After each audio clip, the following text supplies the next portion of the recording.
गर्मियों से जुड़ी एक बहुत बड़ी खबर आपको बताने जा रहे हैं कि बिहार सरकार की जो कैबिनेट की बैठक हुई थी, उस बैठक में जो है 14 एजेंडों पर मुहर लगी, जिसमें अनेक विभागों की नियुक्तियों के बारे में स्वीकृति दी गई है, जिसमें सामान्य प्रशासन विभाग भी है। उसमें खाली पड़े कुछ पदों पर जो है कुछ पदों पर जो है उस पर बहालियाँ निकाली जाएगी, जो भी संविदा के रूप में बहाली होगी। लेकिन जो सरकार संविदा पर बहाल लोग थे, उनको अभी तक बरगला कर रखी है, उनको सिर्फ ठेंगा और ठेंगा ही दिखा रही है। चुनाव भी नज़दीक आने वाला है, 2024 का भी चुनाव आने वाला है। सरकार का घोषणा पत्र जो है वो पूरा वैकेंट रह गया है। कोई भी घोषणा पत्र जो है बिहार सरकार की पूरी नहीं हुई है, चाहे वो राजद की हो, चाहे वो जदयू की हो। बिहार सरकार जो है चुनाव का समय आता है तो बड़े बड़े वायदे करती है, यहाँ तक कि जातीय जनगणना भी करा दी है। तो जातीय जनगणना से भी बिहार सरकार जो है खुश नज़र आ रही है। इसलिए बिहार सरकार जो है अब जातीय जनगणना के चक्कर में जुड़ाई हुई है और संविदा कर्मियों बेरोजगारों पर कोई ध्यान नहीं रहेगा। इसलिए कि सरकार जानती है कि जातीय जनगणना करा दिए तो हम जीत सकते हैं, चाहे वो नौकरी दे या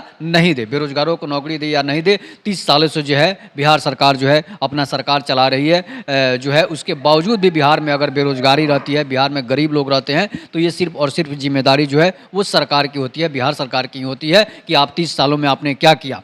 आपने 30 सालों तक राज चलाया, उसके बावजूद भी बिहार के युवा बेरोजगार हैं, बिहार के नौजवान बेरोजगार हैं, बिहार के संविदा कर्मियों की नौकरी खाकर बेरोजगार बैठाए हैं। तो ये सारा का सारा जिम्मेदारी जो है आपकी होती है, आप ही पर ये सारा का सारा लांछन लगेगा। लेकिन फिर भी बिहार सरकार जो है गूंगी और बहरी हो चुकी है। बिहार सरकार को बदनामी का कोई मतलब नहीं है, चाहे वो बदनामी का कितना भी दाग लगे, लेकिन बिहार सरकार बेरोजगारों को बरगलाएगी ही, बेरोजगारों को नौकरी नहीं देगी। सिर्फ 2-4 लोगों को नियुक्ति पत्र बांटकर अपना पीठ थपथपाएगी कि हमने इतने हजार लोगों को रोजगार दे दिया, इतने 100 लोगों को रोजगार दे दिया। लेकिन 72,000 सांख्यिकी कर्मी जो है वो बेरोजगार बैठे हैं, लगातार धरना प्रदर्शन कर रहे हैं। इसके बाद संविदा कर्मी भी धरना प्रदर्शन कर रहे हैं। फिर भी सरकार जो है उनको लाठियां देती है, लेकिन नौकरियां नहीं देती है। तो बिहार में लाठियों वाली सरकार है, बिहार में नौकरियों की सरकार नहीं है। भी चाहे आप कितना भी कर लीजिए, बिहार सरकार आपको नौकरी नहीं देगी, चाहे वो संविदा कर्मी हो, चाहे बेरोजगार युवा हो। यहाँ तक कि बिहार पर सरकार ने बिहार पुलिस की परीक्षा भी रद्द करवा दी है, घोटाला भी करवाती है, एक तरफ पेपर भी लीक करवाती है, दूसरी तरफ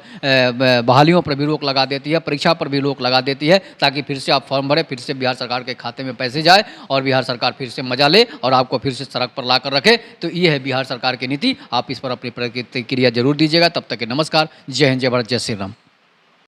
गर्मियों से जुड़ी एक बहुत बड़ी खबर आपको बताने जा रहे हैं कि बिहार सरकार की जो कैबिनेट की बैठक हुई थी, उस बैठक में जो है 14 एजेंडों पर मुहर लगी, जिसमें अनेक विभागों की नियुक्तियों के बारे में स्वीकृति दी गई है, जिसमें सामान्य प्रशासन विभाग भी है। उसमें खाली पड़े कुछ पदों पर जो है कुछ पदों पर जो है उस पर बहालियाँ निकाली जाएगी, जो भी संविदा के रूप में बहाली होगी। लेकिन जो सरकार संविदा पर बहाल लोग थे, उनको अभी तक बरगला कर रखी है, उनको सिर्फ ठेंगा और ठेंगा ही दिखा रही है। चुनाव भी नज़दीक आने वाला है, 2024 का भी चुनाव आने वाला है। सरकार का घोषणा पत्र जो है वो पूरा वैकेंट रह गया है। कोई भी घोषणा पत्र जो है बिहार सरकार की पूरी नहीं हुई है, चाहे वो राजद की हो, चाहे वो